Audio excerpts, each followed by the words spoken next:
In the middle of a punishing dry season, I stood over a patch of soil that had gone completely lifeless.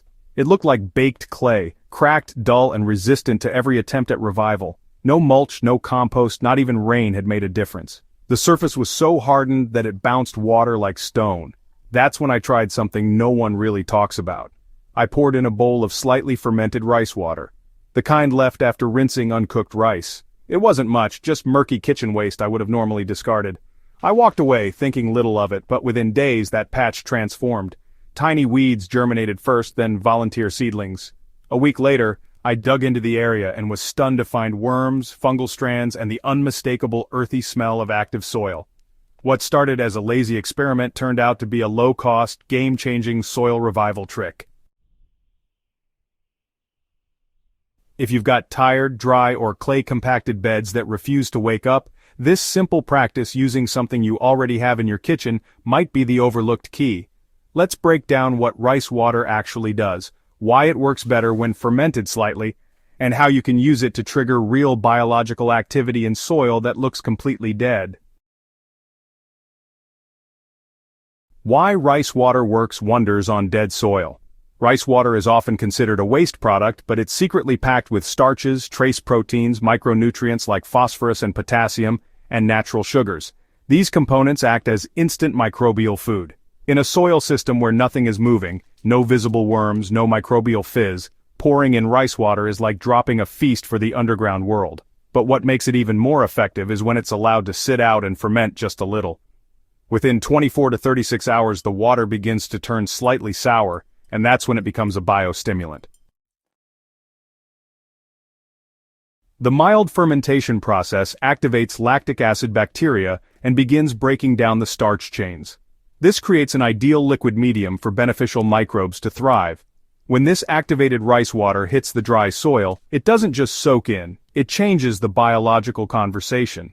It jumpstarts fungi and bacteria colonies that have been dormant due to dryness or compaction.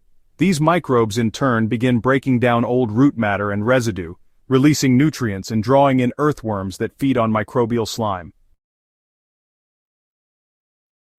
So, let's talk about how to prepare and apply rice water the right way. The most effective rice water isn't just the rinse from washing rice once and throwing it away. For this method, you'll want to rinse your uncooked rice 2 or 3 times, collecting the milky water into a clean container each time. Now let that container sit in a shaded, warm place with a loose lid for about 24 hours. You don't want it to rot or mold, just sour slightly. You'll know it's ready when it smells faintly fermented, not offensive, just tangy, kind of like watered-down yogurt.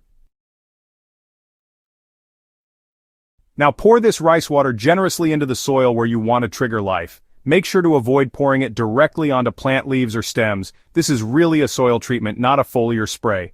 Repeat this every few days for 2 or 3 applications and just observe. You'll often see surface changes first. The soil darkens slightly, maybe some weed seeds will germinate, and the crust begins to soften. But honestly, the real transformation is happening underground.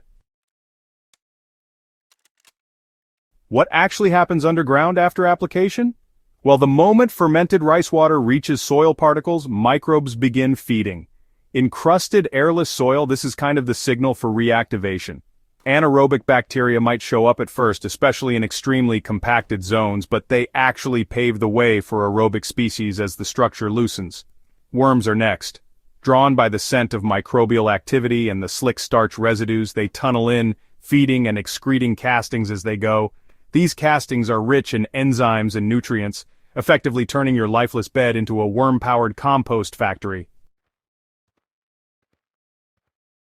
Within a week or 2 of regular application, the soil begins to breathe again. If you gently dig into the patch, you'll notice fungal hyphae forming on decomposing matter, the texture turns crumbly, and moisture begins to linger longer than before. It's the kind of transformation you usually only see after months of composting, but rice water accelerates the early stages dramatically. Best plants to grow after reviving soil this way.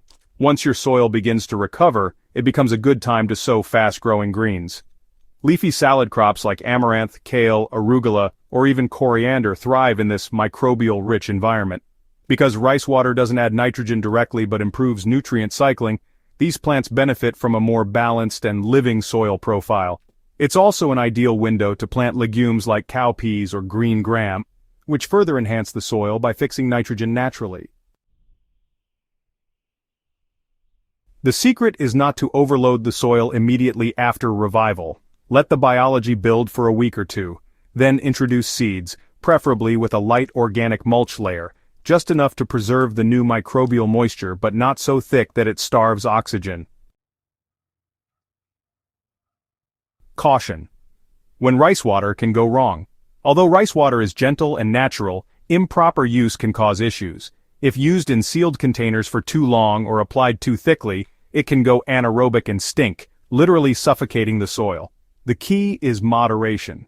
Think of it as a starter broth for soil biology, not a replacement for compost or regular watering. Always allow some airflow and don't drench the bed daily. Every 3 to 4 days is enough to let microbial waves rise and fall naturally. The bigger picture waste to soil revival in a bowl. What makes this method exciting isn't just that it works, it's that it costs nothing. It shifts the way we view kitchen waste. Something as small as leftover rice rinse, often dumped down the sink, becomes a soil revival elixir in dry seasons or neglected beds. It works quietly, invisibly, but powerfully. And best of all, it's replicable. Anyone with rice in the kitchen can try this without needing a compost pile, worm bin, or expensive inputs.